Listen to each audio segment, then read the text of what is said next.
Sup, y'all? Casey here, bringing you episode 60 of Get Real with Casey Kasem. Only 3 more years until we get to episode 100. You're supposed to laugh there. Okay, this episode features senior producer with SiriusXM Fantasy, Sandro Anello. You can follow Sandro on Twitter at OnlySandro. This great conversation included topics such as living in a van, possibly down by the river, riding a bike from New Jersey to California, birthday touchdowns, live drafting with high school friends, watching baseball, and much, much more. You can find me on Twitter at DCaseyKasem, as well as the podcast at GetReal_pod. This podcast is a proud member of the DAP Network. Also, just a heads up in case it doesn't sound as super crystal clear as one would like. I got a new microphone, but I didn't know how to use it that well when I interviewed Sandro. I had it sitting in the wrong spot. Hopefully it doesn't sound too ridiculous, especially since I interviewed a guy whose job it is to make people sound good. Oh, and if you can recommend some good headphones, that'd be hella fly. Tweet at me. Alright, and with that, here's my conversation with Sandro Anello. Chat here. How'd you like the expo? I thought it was great. Every year it's growing, so it's like awesome that it's gotten so big, and it's really nice that everyone's like super friendly still. You know, there aren't walls really, and that's cool. Yeah, and I mean I saw you and said hi to you, but like really didn't get to talk with you this time around just because like there was so much going on and there were so many people there. How cool is it to see a group of people that are involved in the same type of thing all together in one spot like that? It's funny because like I'm like adopted into the fantasy industry. Yeah, because I did not aim to be in the fantasy industry. I'm a radio broadcasting person. Like I went to school for broadcast, and I was just brought on to I was hired by SiriusXM, and I do fantasy sports. So I've been to events before for other things, and it's just really like amazing to see the community in all different aspects. I've been to a bunch of, I've been to FSGA, I've been to the Expo, I've been to other high stakes events, and it's just a really great group of people that show up in Canton, and it's at the Hall of Fame, and there's so much going on. And it's really great that people do get the time to kind of like hang one-on-one for a pretty good amount of time with some of the people that they idolize or are fans of, or even friendships. And I always say this is like the Twitter event. Like you find the Twitter handles and you put a face to the name, and it's really, really fun to get to have an actual conversation that isn't limited to just like text or watching TikToks. And so you brought up the fact that you're not this normal fantasy football person per se. If you think about what you do, for people who don't know exactly what you do, what is your job title and what does that entail? Sure. I'm a senior producer at SiriusXM, the fantasy sports channel, channel 87. And what I do is I basically help my hosts and other people in the department, sound the best that they can. I worked with a lot of great hosts. I still work with a lot of great hosts at the time, at this moment. And we, they have their ideas. I come from a political talk background, which I'm not political in any way, but I do have these comparisons that I make with some of my old producer buddies, saying like, they're like, oh, it's crazy that you went from politics to fantasy sports. Well, no, not really. Like my hosts now have their ways, they're kind of set in them, and there's not much you can do to sway them. Not that it's good or bad, right? Like Some people believe in handcuffing running backs and some don't. So that's a fundamental difference in the industry. And my job isn't to battle them or to always agree with them, but to make sure that whatever they believe in, that point is driven to the listeners to give the listener the best possible product. And so when you were growing up, what did you want to be when you grew up? I was kind of undecided, but always kind of joked about like, oh, I'm going to work in radio. And then I even had a guidance counselor who I kind of floated that idea after like taking one of these career day tests. where I didn't really like excel in anything, but I said, well, I'm going to go into radio. And she at the time was like, well, that's not like an obtainable goal or whatever it was. I just remember it was very a negative kind of response. So I kind of shelved it a little bit. But at the same time, I was, I wasn't great at school. I kind of knew that I wasn't going to go to a big university or anything. My family wasn't really like pushing me. My grades weren't good, but I I kind of, I was managing a small business. A family member had like given me like a great opportunity, and I was like working with them, and I was learning about business. But the whole time when I went to school, it was like, oh, you should go to school for business. And I was like, well, cool. I'm just going to do what the adults are saying. But then I kind of realized pretty quickly, like, if you want to run a business, you don't need a degree in business. You just need money and a great idea, and maybe you can get some backers to fund that. So I switched my major to radio, and I took a radio class, and I took the radio class, then I switched the major, and then I kind of went from there, and just kind of full on went into radio. I did a couple of years in TV, which that even made me realize I wanted to still work in radio, and that's where I've been, and I've been working in radio since 2010. Was there anybody that kind of like inspired you to get into radio, or somebody that you looked at and were like, hey, that's, something that I'd be interested in? Or was it all just something that came to you naturally? There was no, like, I don't like idolize any broadcasters. There's always the running joke, like, oh, this guy wants to be the next Howard Stern. And I got that a lot when I was younger. Never, I listened to Stern a little bit, but it was never like I was idolizing him or any like sports broadcasters. But I did spend a lot of time listening to the radio. I grew up as an only child. I didn't have cable growing up. I listened to the radio a lot at night, and I just was really, when I wanted to get into radio originally, was to be on the music side. I wanted to be a DJ. I wanted to play songs and talk about bands that are going to be in town, and go to concert events. And I did get an opportunity to do that. I did work as a DJ for a little while on the Jersey Shore, but I got my first radio stint in talk radio, and like when I got into talk radio, it kind of all clicked. Like I hate to say this, but it's kind of the way I put it together, as I don't really care what comes out of the speakers. Yeah. As long as I'm in the booth. And I don't mean like I don't care what my hosts say. I don't care what they're doing. But like at that moment early on in my career when it clicked and I was like, wow, talk radio is where it's at.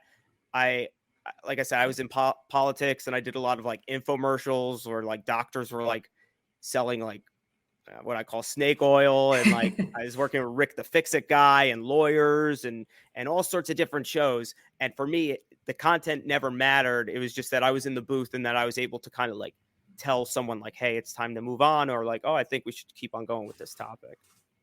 So kind of like Travis Barker drumming for everybody, because he doesn't care what the music sounds like as long as he can drum. So yeah, kind of. I mean, you want it to sound good. At least your part, your thumbprint on it. You want that to be. So I get it.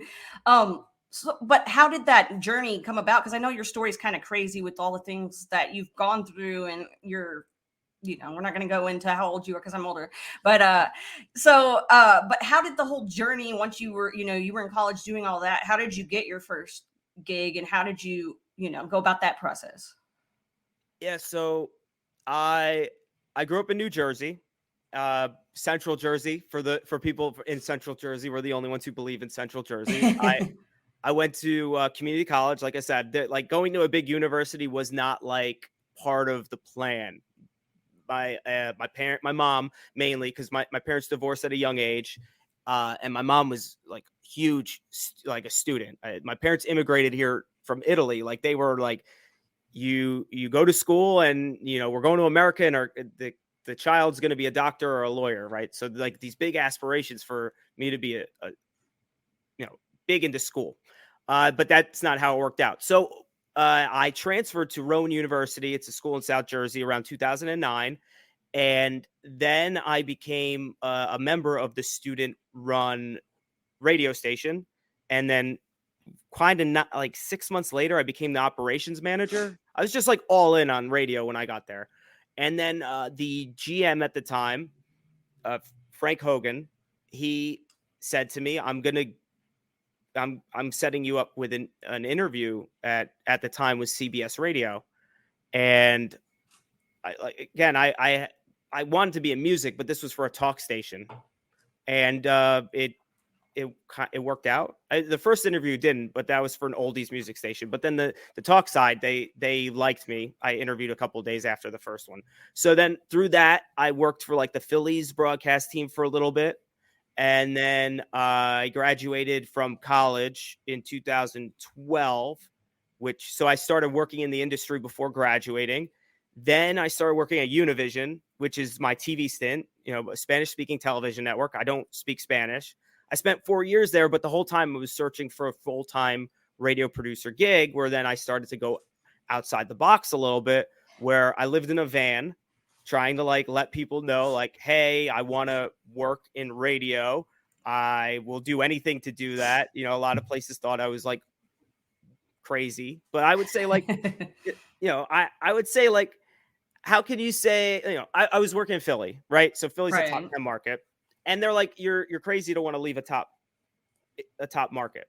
And I was like, yeah, but I want to work for you. Like I will sleep in your parking lot and I will start a job, and everything be great. I think it's a great fit. So no one liked the van thing. I guess it creeped people out. I kind of agree with them in a way, like I'm not going to fault them for that. But then it got to even more of a point of like, I really don't want to work in television anymore. And so then I had a friend who I was joking around with, and I said I would walk across the country. And he said that was crazy. And then like a few months later or a few weeks later, he said, would you ever ride a bicycle across the country? And in that moment, I said, that's what we're doing. You and me, we're going to ride across the country. We convinced the third roommate to do it as well. And so then in 2016, me and two college buddies, we rode bicycles from New Jersey to California with like no training. And then I started working at Sirius in 2016. Okay. All of that is a lot to unpack. So we're going to look in a little further at a couple of those things. But no. Okay. So first of all, I think the van thing is super cool. And I know I don't know if you want to call it doing research, but I was stalking you earlier. And no, I saw all your little the facts you had about the states and everything on your website. And a lot of it had to do with sleeping in places. Where's the coolest place you've ever slept? Rico, Colorado, in a post office is my all-time favorite spot. And mainly because Rico's this tiny town. It's like just one like street in the middle of the mountains. And there's like these hot springs. They're like famous for their hot springs that are like hidden like under a bridge. I didn't go in the hot spring, but I just remember like we asked this restaurant that had a hotel component, like that they weren't renting out. It was just for like seasonal employees for the winter, because it was by like one of the ski resorts. And we were like, hey, is there any way we could just sleep in a room? And they were like, no. So one of the employees overheard us get rejected and was like, you could just like stay in the post office. And so, yeah. And earlier that day, I happened to like snag the Wi-Fi password from like a nearby hostel that was full, which was literally right next door to the post office. So we were able to like stream Netflix that night from the post office. But yeah, that's one of my favorite spots that I slept in. Do you have anybody else come in there and be like, hey, this is our spot to sleep? No. So someone did pop in, but it wasn't to sleep. But it was like definitely a local that was like faking that they had to check their mail at like 3 a.m. just to see yeah, but it was chill. No one really bothered us. That was the only instance, and it's not like we squatted. We were there that night, and then we left in the morning, and then never looked back. Yeah, no, I mean, and it's nice, air conditioned in that. I mean, most lobby areas that are open to the public, but it's nice. That is crazy though. A great story, but like in general, riding your bike and not having any training for that. How do you do that? Yeah, so the training was, we watched YouTube videos. This guy, and you could probably look him up on YouTube. I believe he goes by the name Billy Ballsack. And he has some like really great videos that he put together on his journey. And the whole time we were like, if Billy can do it, we can do it. And we bought a bunch of gear. We bought bicycles. I ended up returning my bicycle for a full refund at the end of the trip. And like my whole thing behind it was when I was getting like negative feedback about the idea before we left, everyone's like, you can't ride from New Jersey to California.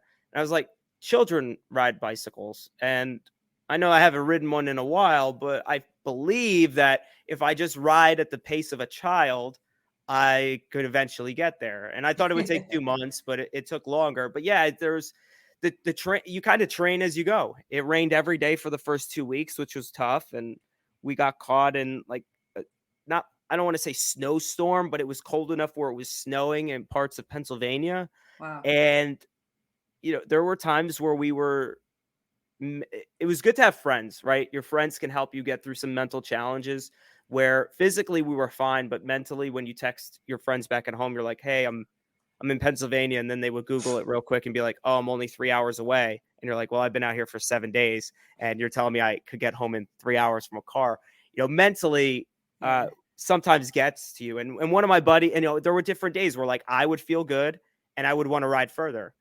And then one of the other guys wouldn't, or, vice versa. I would have a bad day. They would have a good day. And you just kind of have to measure out, like, is this mental or physical? Like, or is it a physical pain where like your knee hurts and you can't physically ride further? Or is it mental? And then you kind of just push each other to, get to whatever that day's goal was. We didn't have objectives each day that we really cared about hitting. It was all about just getting as far west as possible. So that was a really good experience with just like learning how to like work as a team when maybe not everyone's not on the same page.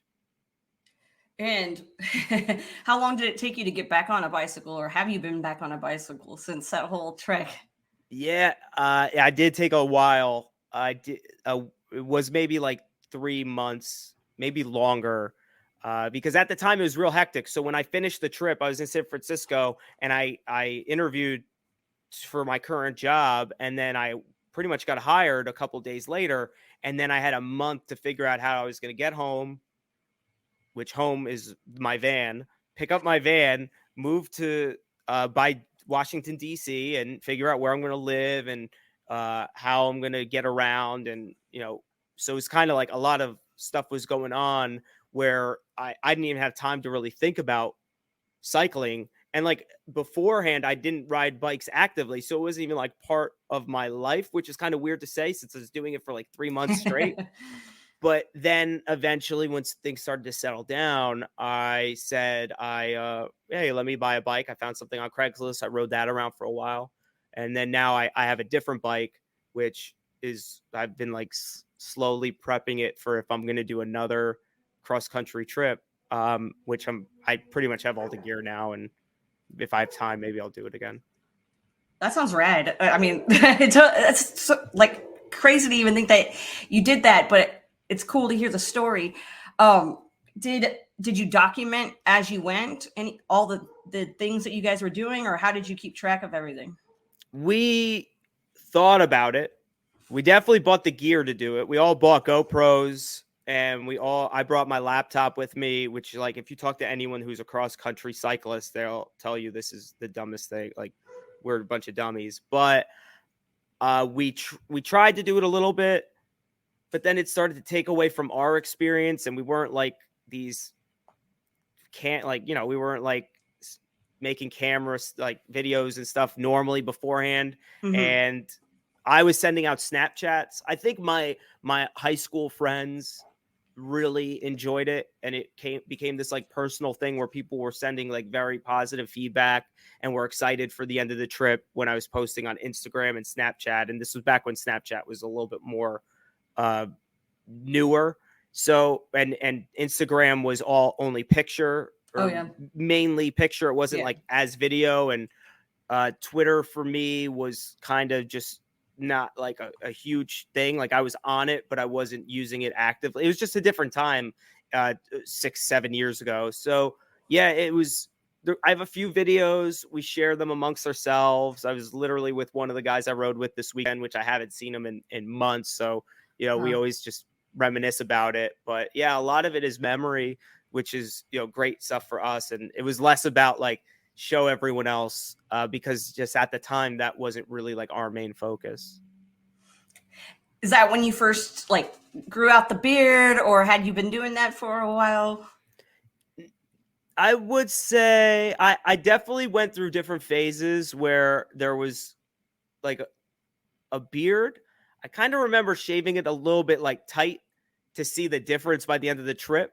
So yeah, I mean the beard life was kind of a 2015 thing. I started that and I got kind of long during the pandemic, but before that I kind of kept it kind of neat. I was working a corporate job. When I worked in television, I was like in a corporate setting. It wasn't like I was producing TV shows. So I had to be in like some important meetings where I had to look presentable. But yeah, after that, part of the reason why I got back into radio was like, all right, I don't need to wear khakis anymore. I could wear like, just regular jeans and a hoodie, which I live in hoodies basically now. Excellent. I mean, that's great dress code. Like, Yeah. I'm totally down with that. Going back to the van, I just want to, I know it was like a really awesome experience and it was a big part of your journey and everything. Living in a van, like, do you still have that van? No, I sold it. Oh no, I donated it Okay. because it got to a point where now I live in kind of like, it's not the city, but it's city like. And I just had it parked on the street and I kept on getting like parking tickets and it was technically registered in Jersey and I was tight on cash. So I was like, I don't want to like transfer play. I don't know. There's like a lot going on, but I do still have like the mattress that I had. What I did basically was I ripped out the seats in this van and I built a wooden frame where I put my bed on it, and then underneath the bed I had shelves where I kept like socks and stuff, and I had a rack where I hung, like my shirts, and I had a couple of drawers in there for shirts. I had a solar like an electric generator so I could plug in a fan during the summer. I didn't have AC, which is rough. And I didn't have a heater in the winter, which was rough, but I had like a heavy duty sleeping bag and yeah, so it was rough. Like it wasn't like the best, but at the time my goal was just save as much money as possible. I was still working a corporate job, so it was kind of like live in a van at night, but then show up for work by 9 and then hold a meeting, like present a meeting. I would shower at a gym, 24-hour gym location. So it wasn't like I was rolling in like super like dirty. And I technically work had a shower. I never used it, but I guess I could have. But yeah, it was fun for me. Like that was another thing, like friends, and I would say to them like, hey, I think I'm going to live in a van. And a lot of them were like, you can't do that. And I'm like, people live in their cars, out of desperation. So how are you saying like, I cannot live in a van? And it was just this weird kind of like back and forth of like, you can't do it. Yes, I can. And then I would show up at their house and be like, here's my house. Look what I did. So yeah. Yeah. Right. I like that. Yeah. Did you get a lot of jokes at people asking you if you lived down by the river and all that stuff? Yes. Yep. Still to this day, like I'll walk through the hallways at my current job and like I'll get texts from people I haven't, that I still kind of talk to that I worked with in wherever I've been. And yeah, I get it all the time. Well, I mean, all of that brought you, like you said, you're with Sirius XM and you're doing phenomenal with that. How did that process come about exactly? Like, I know you told the story, but like the whole meeting up and interviewing and all of that jazz, how did that go about? Yeah. So part of the reason why I did the bike trip, so the van thing, like I said, it was kind of like a little stunt to try to get attention, and like everyone coming out of college has the same resume. Right. Hey, I just graduated. I want to be in this, blah, blah, blah. I have this GPA, which I didn't have a great GPA, so I never put that in. But I started to think to myself, like, I need to stand out in some way. And I knew I was kind of ahead of the curve because I didn't have an internship in radio. I worked in radio prior to graduating. And so I just looked at it as like the van thing. Like I'm betting on myself by, like, I'm still working a full-time job. I'm working part-time in radio. I had another radio job where I was on air. So I'm doing a lot. I started podcasting more because I thought that's where the industry was kind of like going.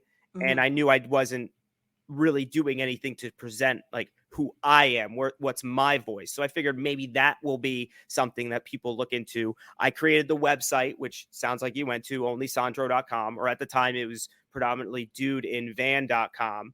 But I partly use that because I could track who's looking at my site. Like there's on the website I can see where the IP address of people that are visiting my site. So I wanted to see if my resumes were getting to these different markets. So there's kind of a method to the madness. But then it got to a point where I was still getting like a lot of rejection, but I was still accumulating time, right? Because I worked 4 years in TV. At that time, it was roughly 4 to 5 years of radio experience, which is still new and raw and young. But in my mind, it was like, all right, I'm ready for something new. I'm ready to move on. And the bike trip was kind of like, hey, take a break. Like, stop. Like, you're beating yourself up. You need to stop applying to these jobs and waiting for the phone call. And the rejection it wasn't like hurting me, but it was just like, you need to just like get away from this for a second. So I kind of still was applying. I had a sign on the back of my bicycle that said, are you riding from New Jersey to California? Are you hiring a radio producer? I had my Twitter handle on it.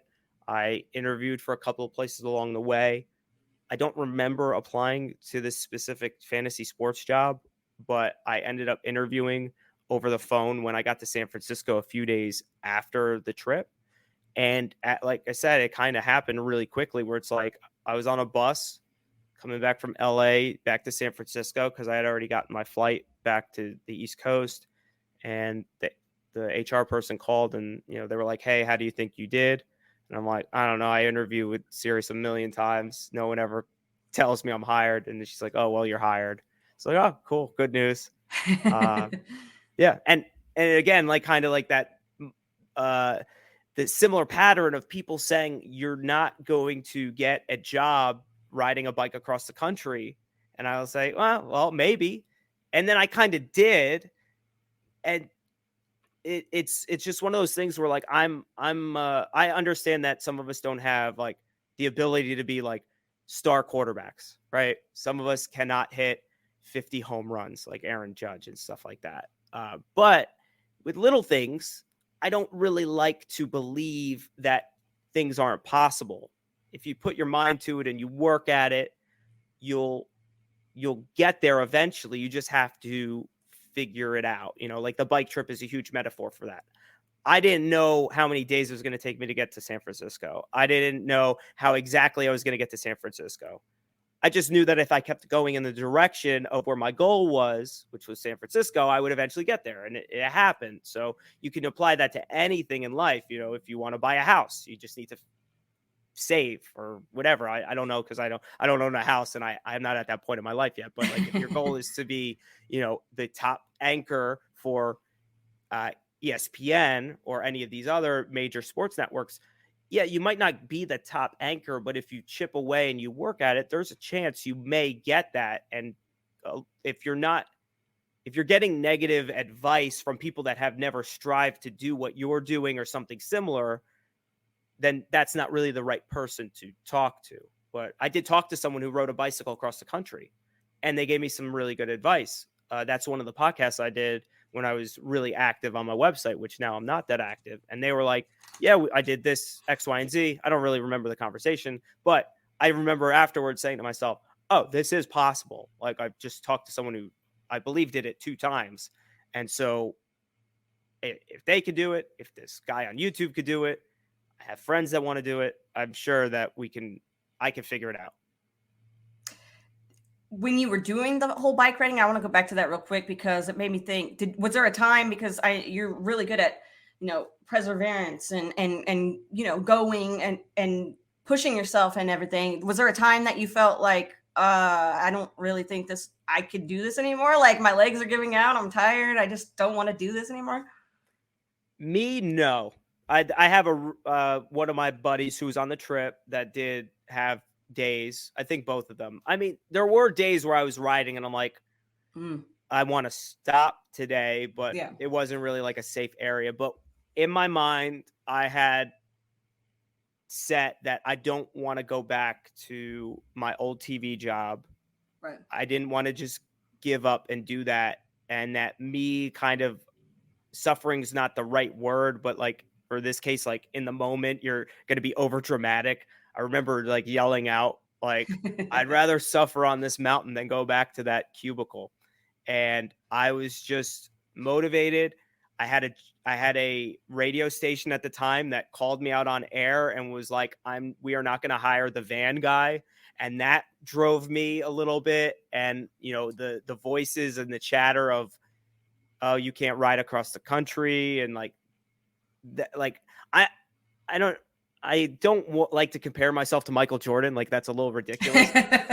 But when I was watching The Last Dance and there were, I forget which episode it was, there were players that said, Jordan would kind of create these narratives to motivate himself to play and get in a mindset for playoffs and certain games and matchups.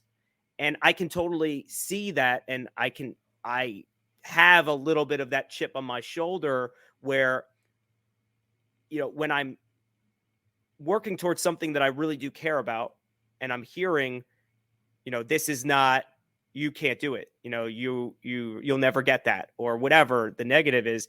I kind of create it. And sometimes like people won't even say it, but in my mind, I'll like create this narrative where like, oh, I bet my second grade teacher is really thinking negative about me right now for no reason. You know what I mean? Like there's no reason for second grade teacher to even think about me. So yeah, I never had an instance where I wanted to give up. I did have moments where I was like, this is tough, but this is still better than going and clocking in 9 to 5 at those other jobs. And, we like at the end of the day, I was very thankful and grateful that I was closer because I would look at the map and I'd be like, oh, wow, I'm in, the middle of Missouri right now. I've never been to Missouri, but I got here on a bicycle. So like maybe soon I'll be in Kansas and then you get to Kansas and then they're like, oh, now I'm in Colorado. It's like, so you see progress and that's what kept me motivated.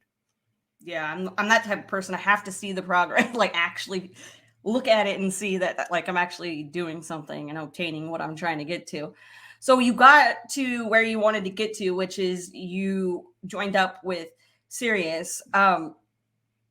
Do you remember like the first day you started work? Like, because I remember my first days at certain jobs and I remember being super nervous and stuff, but how did you go into like your first day?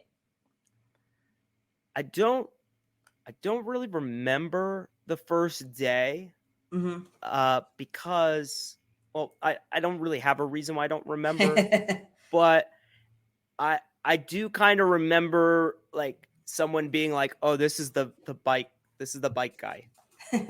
And it was kind of is weird to be the bike guy when I had already had experience because I started at Sirius part-time. Like I turned down a full-time job at the end of the trip. I had a full-time offer and I turned that down and I went with the part-time because I just liked the opportunity a little bit more.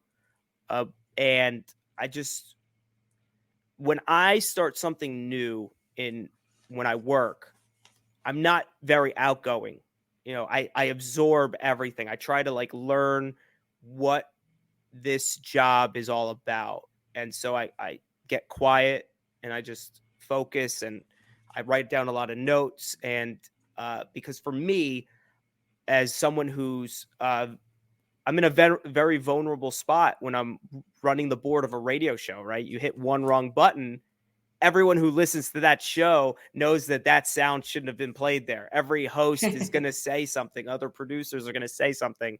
And for me, I like to slide in and keep things as consistent as possible. And I don't like it to sound different until I get a handle on it and I understand like, okay, this show is very focused on baseball, right? So I'm not going to start talking about football while they're talking about baseball. And, some hosts like funny sounds and some don't, and some like rock music and some like hip hop. So like for me, I'm trying to figure out who I'm working with and what makes them the most comfortable. So going back to kind of what we talked about at the beginning of this podcast, like my job is to make sure that whatever the host whatever message they want to convey, that I'm there to help them develop that narrative. So if they like hip hop music and that gets them in the groove and that gets them in the zone, but I come in with hard rock music and that's not their thing for a second, that I'm not going to say that's going to totally derail them, but it might kind of like, oh yeah, that's a new song. Haven't ever heard that before. Like, and Yeah. I don't want the listener who might be a diehard of this show to say like, oh yeah, host A would never want this song played. Like it's Yeah. people get protective of their favorite shows. So that's I just kind of remember like people didn't really get to know me for a while. And that's normal. I mean, that was all my TV jobs, or my TV job, my other radio jobs. They all like after a few months were like, okay, this is the guy that we hired. So coming into a job where you're involved in a fantasy football as the main focus, and when you're doing fantasy sports and everything, completely, you were basically saying that you were looking to do basically whatever was, presented to you, and you fell into this fantasy football. Well, fell into you rode into this fantasy football, uh, sector. And I just was wondering, like, had you played fantasy football or any fantasy sports before you joined up with them, or did you start after? So I did, but not at the level of right now. And that was one of the questions they asked as well. Like when I was interviewing, fantasy football was always king for me. And back then it was like one or two leagues. So like that's compared to now, I'm in 3 slow drafts as we speak right now in late August. And I have a boatload of drafts coming up. And this past weekend, I drove 3.5 hours to New Jersey to do an at-home in-person league from high school. And like, so my life now is a lot of fantasy. But prior to, it wasn't as big. I did like a basketball league just to be, it's just like college friends and high school friends. Like, hey, this is just like one thing that we can do. And maybe some people aren't setting lineups, and it wasn't like serious. But what helps drive me as someone who's in the production portion of it and working as a radio producer is that the hosts, the producers, and a lot of people around the office are very passionate about the product. And what I mean by product is talking about fantasy sports. So for me, it was easy to get to buy in because all the people I was working with, and I still work with, all bought in. And even like fantasy baseball, like I was never big into that, but because my hosts are so passionate about it, I can't, the way my DNA works, I just can't get passionate about baseball season or, placing a few wagers on a baseball game or player prop. For me, it's more about player props because player props translate to fantasy more than anything. And so baseball, I'll watch games now way more than I used to. I will play in a couple fantasy leagues, mainly hitters only leagues because pitching, I just don't understand much. But, my hosts are super passionate about everything and the people around me. And again, we talked about the Expo and FSGA and all these different events. Like these are people that have dedicated their lives to this, whether it's on a part-time or a full-time basis. And it's just an amazing community where I feel like my portion and my contribution is helping everyone who's a fan hear the best possible product and having my host be able to deliver the best possible content. And so it's this huge formula of, I'm way more into it now, and it's fun. I mean, every day is a fun day. I don't walk into work regretting anything. I don't feel like I'm worn out. I go through my shows and I'm texting and talking with people in the industry all the time, and just looking at things as like someone who can help deliver content in the best way that I know how to, at least. And the way you deliver content is so awesome because I've had so many different types of people come on here that put out all different kinds of content and everything. And you've kind of dabbled in a lot of different things. Just, like you said, you were in TV for a while and you have been on the radio and behind the mic and everything. Have you always been comfortable in front of the camera or behind the microphone, or is that something that you had to learn to get good at?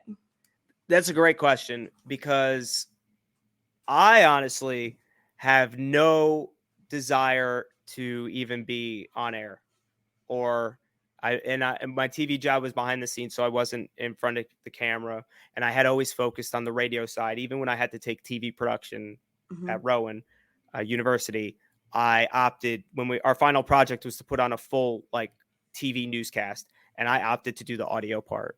I did not want to be the talent. I don't mind being the talent, when I do like podcasts. I don't prefer to be the one. And what I mean by that is like the lead. I don't like to be the lead. I don't even like to be the second voice. If you listen to a morning radio show, I'd rather be what I like to call the third mic, or like the Yeah. guy that or girl that kind of like chimes in every once in a while. So I'm comfortable with it. I'm cool with it. It's funny you bring that up because I was literally talking to Andy Behrens about this at the expo, and Andy. he's like, you seem like you're comfortable behind the mic. And I'm like, dude, I don't even care if my host tells me never talk on the air again.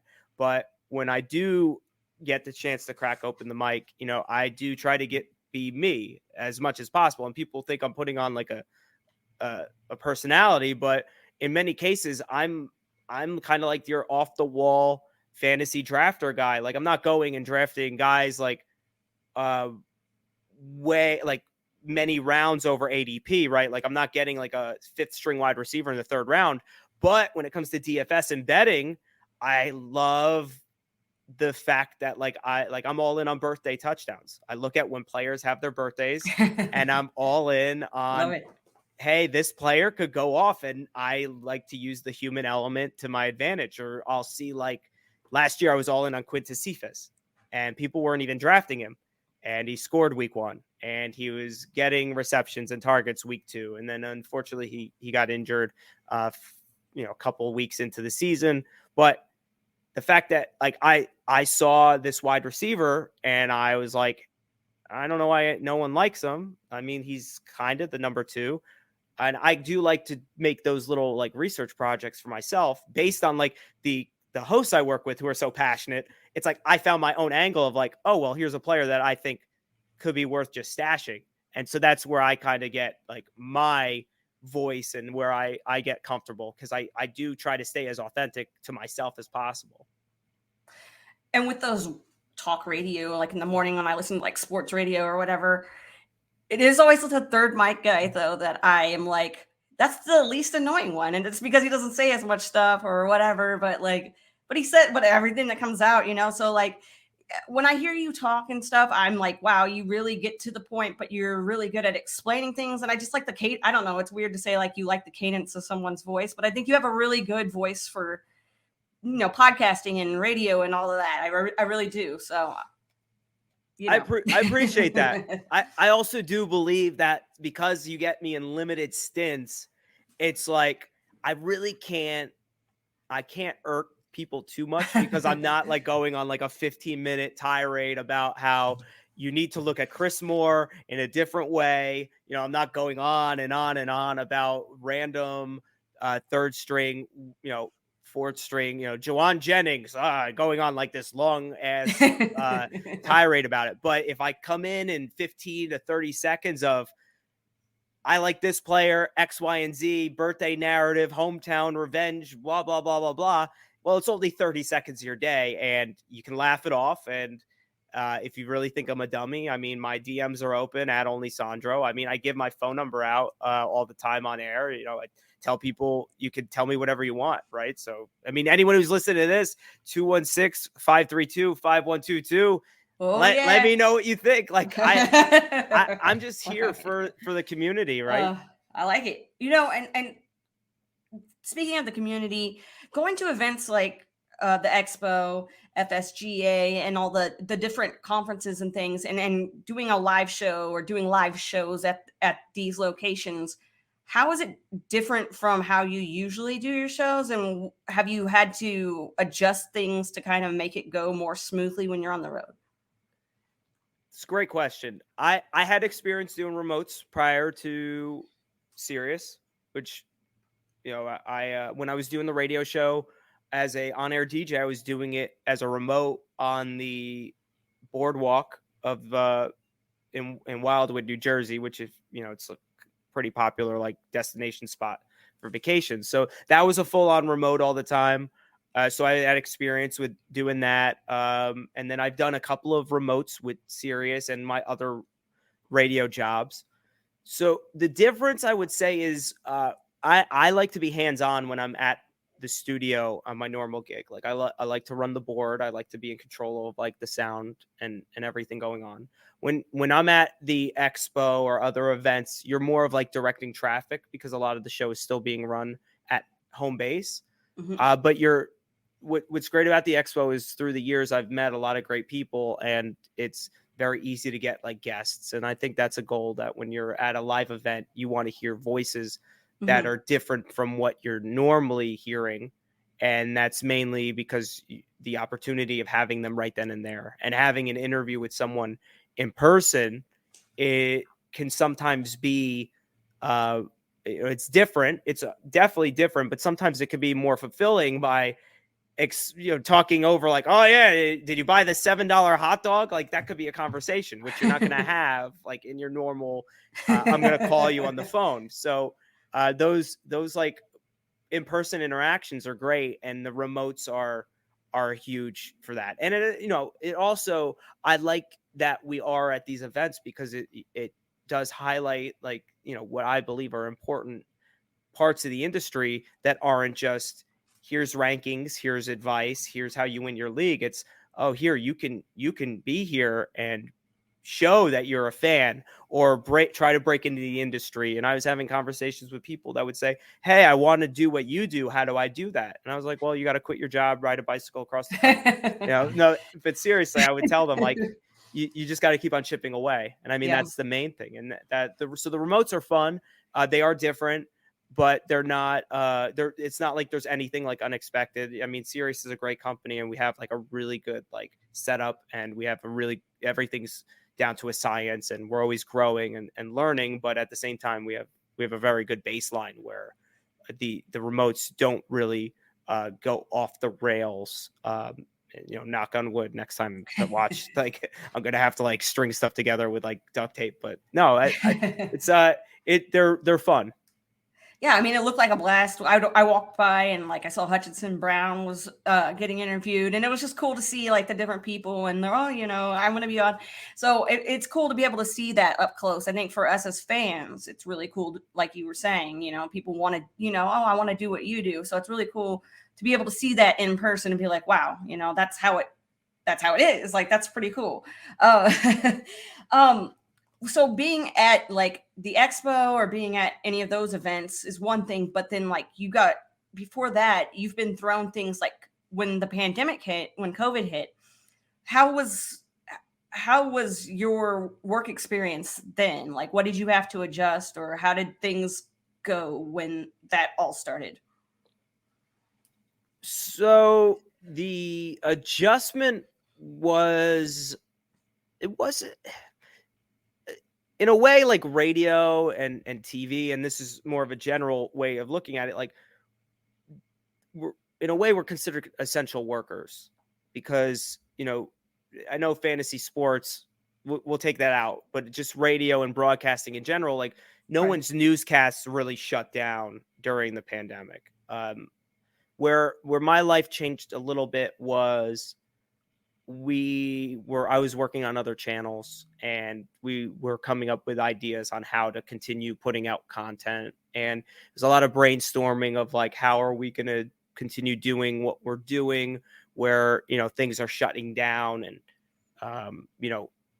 how do I build out like a studio for me to work? And if if you need me to like, cut audio and stuff like that. So I live in a 1-bedroom apartment. Anyone that listens to the shows knows that the apartment I live in is like a free for all. The doors don't lock. The front door to the like apartment doesn't lock. People leave like furniture in the hallways. It's free for all. But how am I gonna get by in my 1-bedroom apartment while living with my roommate, aka my girlfriend? I call her the roommate. She has to work too, and her job's figuring out remote, and her and I are running Ethernet cord all across this 1-bedroom apartment. And do we dedicate one little corner to the office? Should we have our offices or like our workspaces separated? So I think that in general, like I dealt with pretty much similar things that other people were doing that weren't even in the, that aren't in the radio industry, like, people that work, desk jobs or whatever. So personally, I worked the whole time through it. I don't, maybe I had 1 or 2 days off to kind of like, hey, what are we going to do? But I kind of remember just being asked like, hey, could you hop on these other channels and see what you can do to come up with like a game plan? And I'll be honest, a lot of it's blurry because I was working like really long days, and I don't regret any of that. I really, for me, it's, again, it comes down to the sound. And like, it doesn't matter what's coming out of the speakers as long as it sounds good and the hosts are comfortable. And it gave me an opportunity to work with hosts I've never worked with before, still in the sports industry, but like in a different department of the company. Well, that's pretty cool as well. You brought up the girlfriend. I wanted to ask, was she with you when you lived in the van, or was that not going on then? We met. So I met her at my old job.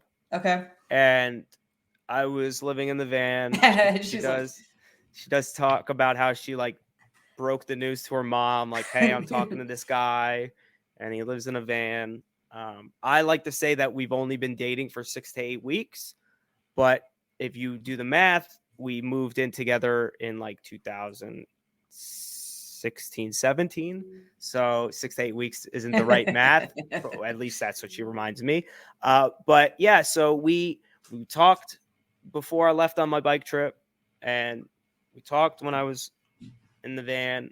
And then we got more serious once I finally got a job. and I'm sure she's super supportive of you and your career as well. Of course, that's the only way this works. I mean, there are different, definitely instances where I don't know if she knew, if I knew, like if I thought anything, if I planned it out. There was a point where I was part-time in radio, and then I had a second radio job, and then I was Ubering, and then I worked at World Market stocking shelves, and I was doing a lot of these odd jobs. And just for me, it was to kind of like continue working in radio, which again, I always say, like, if you really want to do something, you might not have a comfortable experience doing it. Like, you're not just going to sit on your couch or at home and be enjoying your time while trying to build towards like what I consider me having like a dream career, going back to sports, just because that's what we all connect on. Like, you hear about players like in the gym making like 100 free throws, even though they're fine making free throws, but they're always going to be training. I'm watching Hard Knocks with the Lions. I'm in Ross St. Brown at the jug machine, 202 balls, making 202 catches every day. Like, he's working every day, and that's not like the sexy part of being a wide receiver, standing in front of a jug machine, but he's putting in the work and the reps. And for me, like, the work and the reps it doesn't matter if I'm working full-time or part-time in radio, this will eventually work out.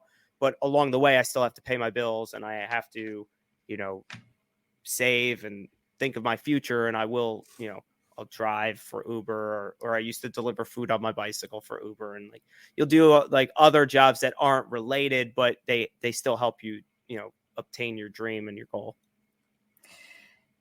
Do your friends, do they hit you up for fantasy football advice or ask you if you got any inside scoop or anything like that? So the funny thing is, some of my friends don't even realize what I do. I was at this in-person draft the other day, and I'm still like, the questions that I'm getting are, I'm like, I work for the Fantasy Sports Channel, and it's like, no, I didn't know that. It's like, we've been in the same league and friends for like 20 years. So now the weird dynamic is I don't really get advice from most of my friends because we're in leagues together, and they don't Yeah. want to talk about that. I do have my one friend Rob that we talk often. Like we talk starting in August, basically all the way until January. And then we kind of like separate and then we get back together. But now I'm getting a friend like Jules, my roommate, again, AKA the girlfriend, her like her friends' husbands will contact me. And like I'm getting this like whole new friendships based on like, hey, it's draft season. Do you want to help me do my draft? Or if like we go to a wedding, the first thing she'll do if I don't know anyone is she'll find like the husbands and say, hey, he works in fantasy sports. Ask any question you want. So then that's where like I get these conversations. Again, I don't do, and I always tell them I don't do rankings. So it's hard for me to just like justify some of the stuff that I do in drafts, but because I go by, basically what's going on in the moment, right? So if a lot of running backs are going off the board, I might not just pick up a running back just because. Yeah. I might go wide receiver early because then I have the best wide receivers, and then running back will eventually come to you. Like, J.K. Dobbins and Zeke are values right now in the earlier half of your draft. So if you start off with like Justin Jefferson and, someone, another wide receiver like Keenan Allen, like I think that balances out well, especially if you start 3 wide receivers. That Zeke, who was 1,000-yard rusher last year, like that just makes sense to me. I like that build. But then there's times where I'm like, okay, yeah, I would take Najee 3rd overall, or I would take Cooper Kupp. It really just depends on the roster and my feel. So like, I don't do rankings, Right. and I just have my pet players that I really like, and I try to get them in as many leagues as possible.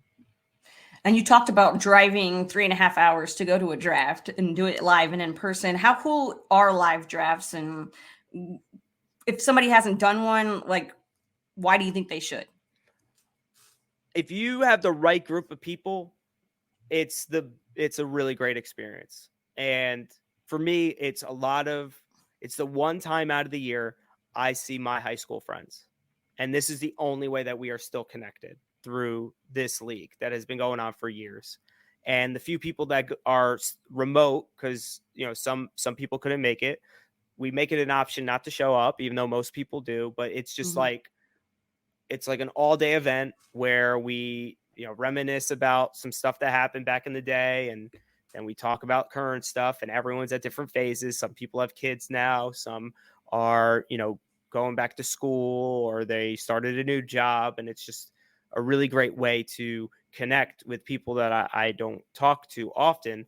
But just being in the room, we build the board with we build a new board every year. We put index cards on it. We talk a lot of smack, and it's just a fun experience that kind of, I believe, just makes us reminisce about high school, where like, again, we didn't really know what we were doing, and we just randomly built this board and everything we put up on the wall, and it's just like, this is we don't really have the internet. A lot of us print out stuff. Like, it's like we kind of do it old school. Yeah. Even the ones that don't print stuff out, like for instance, me, I had all my stuff on an iPad where I had pre-saved the rankings that I wanted to work with.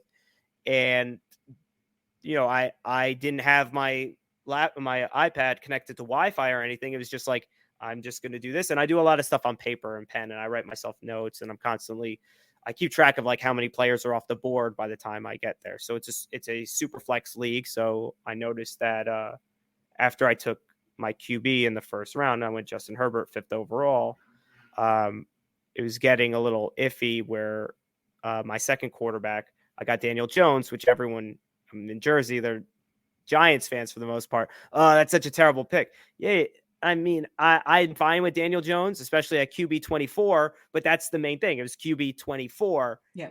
if I wait any longer, the options aren't getting any better. And I already have Herbert. So I'm all about drafting players based on what number they are too. Like, I don't care if if I draft a player where people think it's too early. It really just depends on how many players are off the board. If 25 wide receivers go off in the first 2 to 3 rounds, which doesn't happen normally in a draft, but just say, like, for some reason, everyone in the first 2 rounds draft wide receivers. Well, then all the running backs are value. I might grab a wide receiver just so I'm not left behind. But at the same time, why not take the top 2 running backs in that case? Boom. So I like writing down how many have been taken in each round. And I like to write down where, like, what number position, like what number wide receiver, tight end, quarterback I had drafted, to give myself like an idea of, like, all right, I might not have the best team on paper, but where I got players, I believe I have the top tiers in certain aspects. If that makes sense. It does. And I have a live draft on Saturday, and I need all the tips I can get. And I really like that one. So I think I'm going to implement that as well. Yeah. Especially if you don't have internet. Like, I knew my internet's like crap. So I will say too, if you're doing a live in-person draft, always, I normally print stuff out, but in this instance, I didn't. Print out something rankings wise. And if you want to use your laptop, just make sure you saved it and don't rely on Wi-Fi. Right. Make sure you know the news before you get there. If you can, just use your phone. But, like, I'm pretty sure when I do live drafts, the person who's running the draft will purposely, like, sabotage the internet, so they're the only one with an advantage. So I purposely make sure that I don't need to rely on internet. I think that's the number one key to live drafts. You just don't want to be internet reliant. You want to have rankings. You want to have a cheat sheet. You want to have something. And you also want to keep track of stuff on your end, because if the board, like, falls apart for whatever reason, you might get in trouble.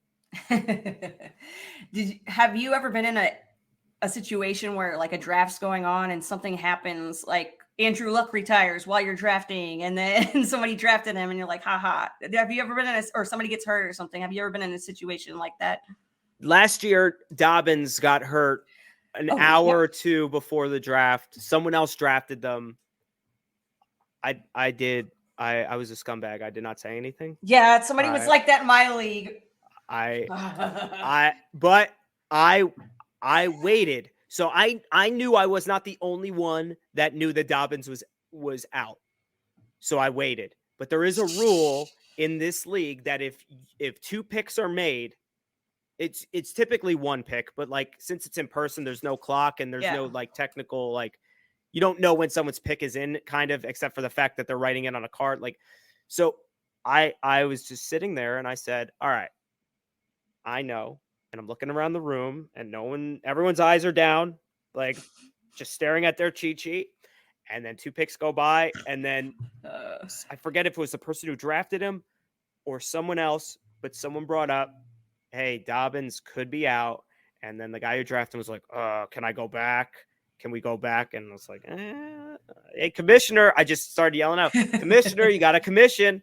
That's why I'm not a commissioner in any of my leagues. I don't want to be the one that has to rule.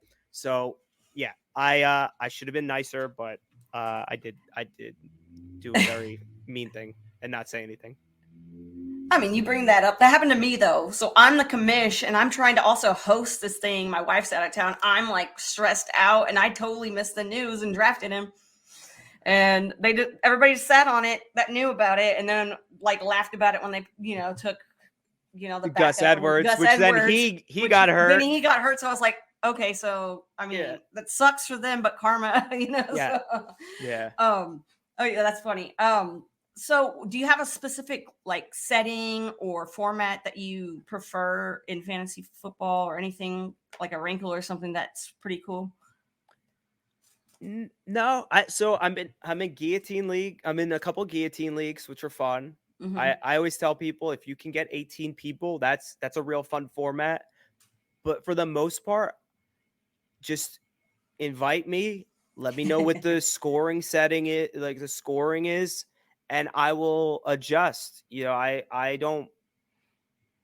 some people say that you have to play PPR, and some people will say you have to play in half point. And the draft that I did in person was a standard league, which a lot of people don't play anymore because they want points per reception, which I understand. But to me, it doesn't matter. Like every game can be different. And that's what I think is great about fantasy sports. I'm in another league where quarterbacks get like a quarter point for completion. And I'm in a league where, running backs get first downs, or like the Scott Fishbowl has its scoring. And I would say the only thing that I would prefer not to play in is I don't really care for tight end premium leagues. But at the same time, I don't really adjust my draft strategy too much to cater towards the tight end premium, because I just feel like it gives the lower end tight ends more of a reason to get drafted, but at their normal place. Like I won't draft, in most cases, I won't draft Kelsey like super early, or like Andrews, but I have been drafting a lot of Kyle Pitts this year, which is just these aren't tight end premium leagues. They're just in general, just because I feel like he's actually like a wide receiver, and he's a wide receiver that can only be played in a tight end spot. So yeah, I don't really care what the format is. I mean, I'm in a league that's 3 and done. Like you can only play, it's kind of like DFS in a sense, but you can only play each player at a max 3 times throughout the year. So you're constantly keeping track of, how I use this guy in week 5. I'm looking ahead at his matchup. Maybe he'll have a good matchup in a couple weeks. Oh, but now he's injured. He's out for 6 weeks, and now he's so like you're constantly playing that game. So yeah, I don't, whatever it is, if you need a person, I'm in it. I'll do salary cap or auction leagues. I'm in one coming up in a couple of days, and 2 quarterback or super flex, like whatever. I play in IDP leagues. Like it's getting to the point where I have to cut back, which I have cut back a little bit this year. But then, it just... Then you start adding more. You kind of add more because someone comes up with a new format and you're like, oh, that's cool. Or they tell you it's a charity league, and then you're like, well, I can't say no to a charity league. Yeah, yes, exactly. So, but you brought up Scott Fishbowl, which is cool. I know that's a big part of the community as well. And you brought up Twitter earlier about how you weren't really on it a whole lot when Twitter first came around, when you were first on it. But obviously it's a big part of the fantasy football community. So Twitter and Scott Fishbowl, and I kind of feel like they kind of overlap in some ways. But when you see something like that, you see like the community come together in that kind of way. Like, did you ever in a million years think that you'd be seeing people that had the same the same, hobbies, same loves come together like that? So the Scott Fishbowl, I used to work with Scott. I used to produce a show, which I think kind of helped me get into the league once I found out what it was. Because again, I came into the industry kind of blind. I knew that fantasy sports was a thing, and I knew it was big, and I played it with my friends. In fact, on the bike trip, we were talking about fantasy football because I was in a keeper league with one of the guys. So like I remember talking about Paxton Lynch for whatever reason. I was talking about Paxton Lynch, and like we were debating who our keeper should be. And Twitter for me, like at first when Twitter first came out, I had it connected to my iTunes, and I gained followers just because it would show like the songs I was playing. So, cool. But then when you get on the channel and you realize like all the people and the listeners, and then you're talking to all these different, people that I read their articles without realizing, we talked about how I didn't idolize anyone going into the radio industry. Right. But then it was kind of cool to like say like, oh, that name's familiar. Where do I know that name? Oh, I used to read their article where they would like, this is like a love hate or a start sit, or, and I remember at times on Twitter prior to me working here, I would ask fantasy people like, who should I start sit this week? And I used to be the listener. And then I turned into working with the people that I used to ask. And then I ended up starting to answer some of those questions myself. So, it's funny, and I was talking to Elliot Chris the other day.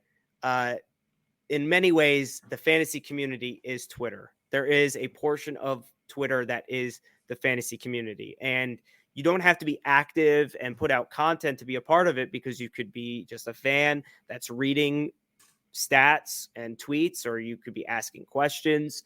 And I late at night, I do spend time looking up what people are saying with the fantasy football hashtag, or what they're saying with just writing fantasy football. And there's times where I'll chime in and I'll be like, oh yeah, I think you should keep this guy. I'll notice their tweet's been out for like 20 hours and no one's answered them. And it's like, hey, I don't do rankings, but if I was in your shoes, I would do this. And I know that a lot of people say the social media has a lot of negative aspects to it, where there's a lot of hate and people are attacking each other.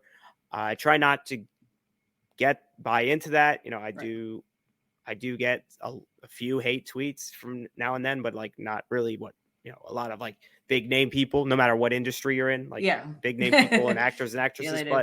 But at the same time, I don't buy in when people come at me. I try to keep a positive outlook on my Twitter. A lot of my Twitter isn't even really fantasy related. And it's just a good, for me, it's if you stay positive, you'll receive positivity. And when you do get a lot of negativity, my go-to is I just call that person a goose.